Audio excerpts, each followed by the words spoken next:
Shabbat Shalom and greetings to you all. Now, I hope you're all enjoying 5781. Let's all hope that it's a great year for everybody. We can all get through the hardest adversities and fears. Remember, we're constantly changing. We always are overcoming the difficulties of life because we need to change when the times, of course, are changing. And the times right now are changing. Come senators, congressmen, please heed the call. Don't stand in the doorway, don't block up the hall. For he that gets hurt will be he who has stalled. The battle outside raging will soon shake your windows and rattle your walls, for the times they are a-changing. And boy, are they changing. Now, I hope you all had a great Rosh Hashanah observation. Have another piece of apple, a little more honey. Give yourself the sweetness you deserve. It's different this year. I don't know, it shows how much things have changed. You either Zoomed or led a service this year. Maybe you paid more attention, maybe not. But let's hope you're giving proper notice to the mirror of self. You've been entered in the book. You're examining incidents, knowing there are only a few days left, and the judgment is coming. You look around and you shake your head. It was bad enough. Passover was different. But now, here we are 6 months later, and the staple of Judaism, the great high holidays, they too are not the same. We have learned to look at things differently, to care about things differently. People are crazy. Times are strange. I'm locked in tight. I'm out of range. I used to care. But things have changed. And things have changed, right? But you still got to care about observing as much as you can about your traditions. And when you change how you observe these two great holy days, we do not change how we come together. As a community, a chavor, a fellowship, we support each other as we express our nature of kindness, compassion, thoughts, feelings, hopes, dreams, and wishes that unites us all in this community house of spirit, Beth Ruach, sharing and bringing light, keeping fear at bay. So once again, please do go ahead. Invite everybody you know, physically, digitally, psychically, emotionally, spiritually, to gather and share. From Psalm 133, the Hine Matov, come together. Hine Matov, Shevet Tehim Gam Hine Matov, Shevet Tehim Gam. How good and how pleasant it is for brothers and sisters together. Community. Community. Community. Together. Let's all spread love, goodwill, and fellowship to the world, my friends. Remember, this is you setting aside just a little bit of sacred time in your own sacred space to honor and converse with whoever, whatever you happen to believe in. It's a part of your kavanah, your intention that you put out to the universe. It is your goodwill. Let's take some time now and send some of that goodwill, some light, some healing out to whoever you know that needs it. The world needs it. Healing and renewal for everybody. Floats through space, finding those in need. So send it out for those you know and for the souls and spirits of everybody you love. So think of whoever that needs healing, renewal, love, or just plain goodwill. Focus on them. Call their names. It's not just for people. It is for our pets. It is for the earth. It is the healing of the world, the tikkun olam. It's part of our spiritual genetic makeup. Let's send thoughts and energy for health and renewal for everybody in need. For those in our hearts and our minds. For Karen, for Terry, for Frank, for Bob, for Minnie, for John and Shelley, for Helen, for Bolito, for the Talasaurus, for Gloria, for Michelle, and for Devorah. Friends, it is the kindness, the healing wishes, the goodwill and love we all send out. It circles the world finding those in need. So thank you, each one of you, for all you do and for all you care, because the world is a world of spirit. And spirit, my friends, never dies. Me, Shabbat. Avotenu Makor HaBracha Limotenu way, the source of strength. The blessed one is before us. Help us find the courage. Make our lives a blessing. The renewal of body. Renewal of spirit. Let us say, Amen. Isha Baruch. And don't forget, friends, this, with Yom Kippur comes a Yizkor service, another lighting of the memorial candles. So, there's still time to send in the names of those you want us to light candles for. But, let's all have our spirits renewed now, because, Misha Baruch is the great prayer for healing, in which we call upon God to heal as he has healed before. Misha Baruch, may he who blessed, because all healing is blessing.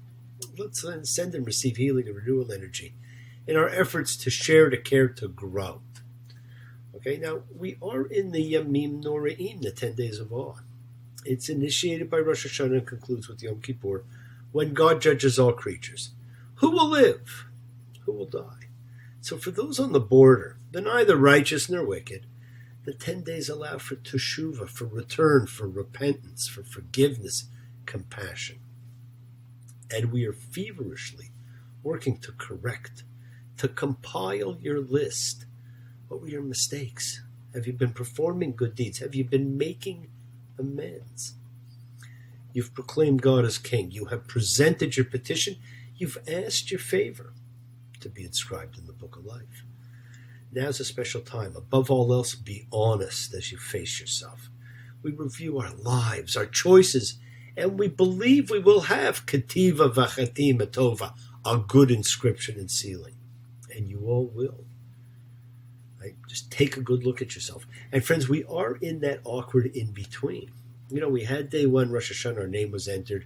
We face that mirror self. We stand before the judge. And in a few days, on the Day of Atonement, at 1 mint, because it's just you, we atone. We degrade ourselves for the past and hope to be sealed in the book of life. Right? So it's a tough couple of days coming up. Now, one of my favorite teachers, who I always learn so much from, took umbrage and corrected me over a pronunciation. And I do appreciate it and work on it. And sometimes my North American way of pronunciation and inflection is different from the Israeli way. I might not catch the proper biblical inflections. I try and make sure I catch these things. So many words pronounced slightly differently can mean so many different things. And that may take place again this week, because there are some words that, again, we're guessing at some of these things. But now we have reached the end of the Torah. The great farewell address is winding down. Moses is about to die, and he's going to be buried in an undisclosed location. As we read, Ha-azinu, give ear. And of course, give ear really means listen. Listen to the rhythm of the falling rain, telling me what a fool I've been. I wish that it would go and let me cry in vain. Let me be alone again. It's a very strange parsha, although it also is actually one of my favorites. It's a very odd ending. It is not the great conclusion that you expect, but it actually is an ultimate introduction, the great warning of what is to come. When we know what's to come, we can change it. Deuteronomy 32:1. Listen, skies, so I may speak, and let the earth hear what my mouth says. Let my teaching come down like showers.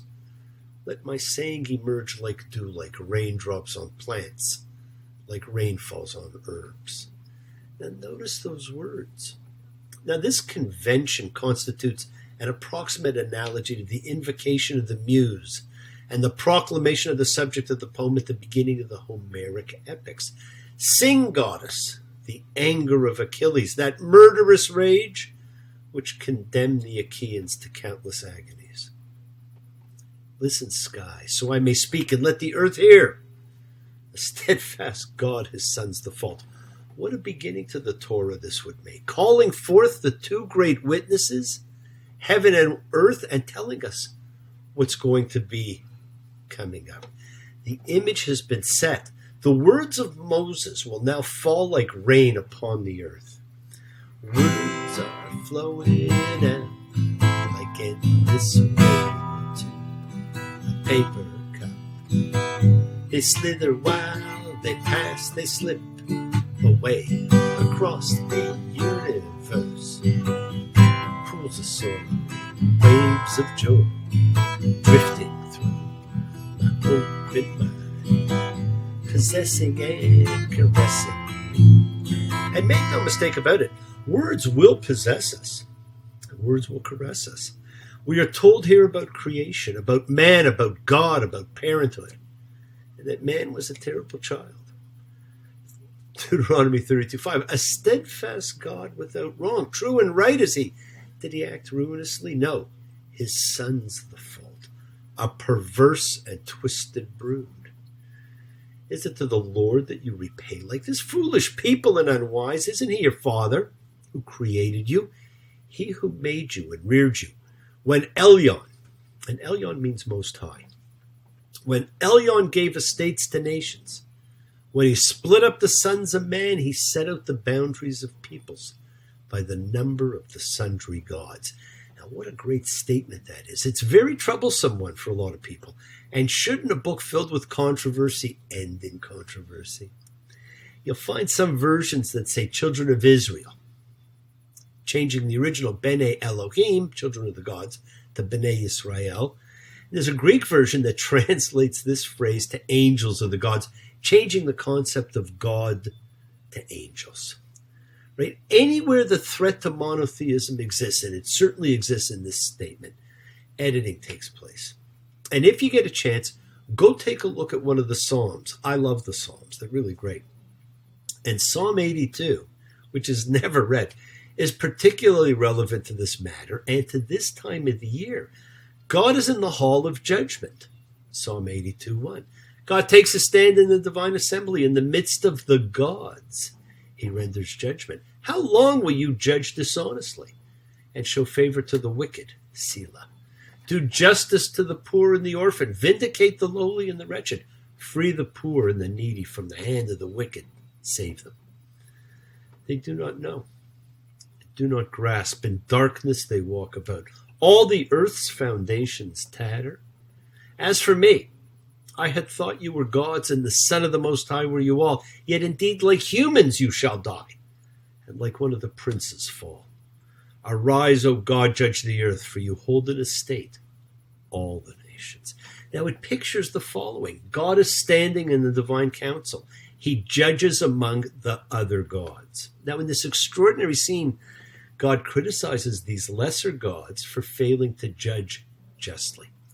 And he takes away their immortality, condemning them to die like humans. Now, whether meant literally or figuratively, this psalm tells a myth of the death of the gods. And note that it refers to God as the highest, Elyon, just as in our verse here in the Song of Moses, and it refers to the gods as children of the highest. And it ends with God giving legacies to the nation, which is also what our verse here says when the highest gave nations legacies. It is likely, therefore, that the passage that we're reading in the Song of Moses reflects the idea of Psalm 82. There were once lesser gods along with the Lord in this hall of judgment, and that each was the god of a people. The legacies were the splitting up of the people. And that takes us back to the whole Tower of Babel and the splitting up of the nations. But these gods were inadequate and they no longer exist. And this is a most appropriate read because right now, of course, we're in the time of judgment, in the court of the divine council right now. But we see ourselves as only being in front of God. Now, the Torah doesn't end with the natural conclusions of the story that you expect. The promised land's not been reached, but it's in sight. Everything lies in the future. Finding a home, fulfillment of the promises, bringing blessings to all families of the earth. The divine words resound, I'll see what their future will be. The Torah ends leaving us looking forward to what we can do and what we can be. It is a message to the reader that this is not meant to be just a story of the past, my friends. Your future lies ahead. Yes, the world is sacred. So is everything in it. Express your gratitude, light a candle, make a wish. Celebrate your life and the lives of those you love. Share your feelings with them. Live free, be free, honor your freedom, be well, be happy, be blessed. Share and honor the light and all who live in the light, and continue to shine. Continue to send everybody you know goodwill and love. Pray for peace and freedom for everyone. An end to terror and hatred, because remember, we're a community, my friends. We learn together, we celebrate each other, we love each other. We share this ride together, men and women equally. So let's send out love, not fear, send out peace, harmony, goodwill, and healing to all who need it. And please do learn to forgive and learn to love, including yourselves. Open your hearts, honor the relationships of your life. Tell those you love that you love them, and take advantage of the time you have. Enjoy the journey, because we take the twists and turns and the patterns that weave through the fabric of our lives in our own efforts to grow, to learn, to be, to love. So please do love. Now, bless you all. Have a fantastic week. A week of love and light, a week of peace, a week of miracles. Examine your intentions. Use them to imprint your will on the universe. We set in motion everything that happens in our lives. It's our intention, our Kavanaugh, our cause, our effect. Everything is linked. Now, as I've said, you always have time to forgive and be forgiven. And we've got a few more days in which to think about that really seriously.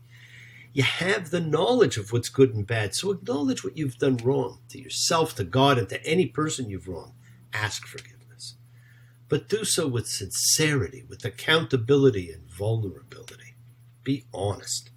Forgive those who've hurt you as you learn to be forgiving and compassionate, because the secret of forgiveness, compassion, and peace, my friends, is in acceptance. Can you accept yourself, other people in the world, just as they are? Can you accept life as it is without trying to control it? If you do, you can express the peace that acceptance brings. And it does bring peace. So do not stop your journey. Don't just continue to move towards your promised land. It's there, it's your home, it's waiting for you.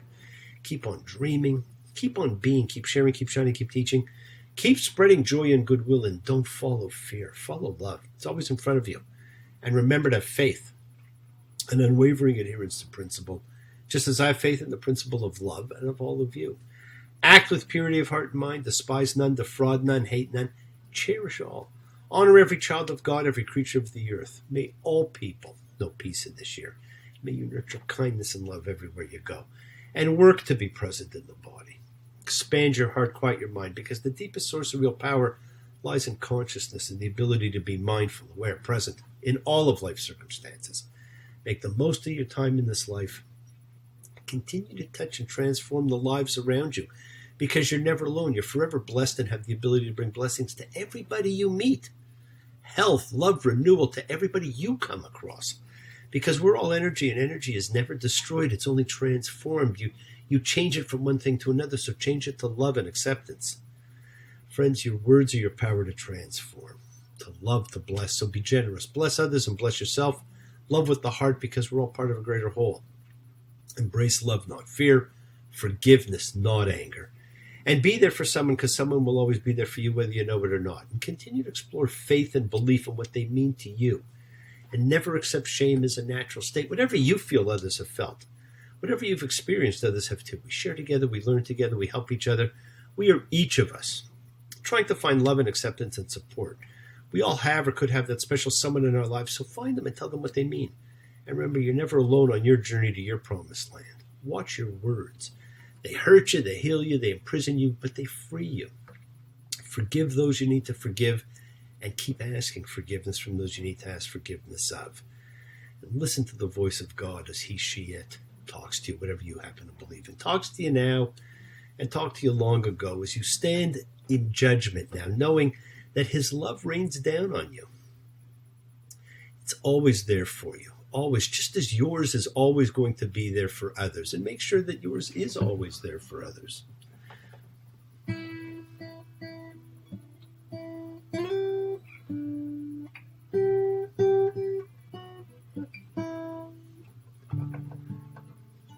Now I know the secret. There is nothing that I lack.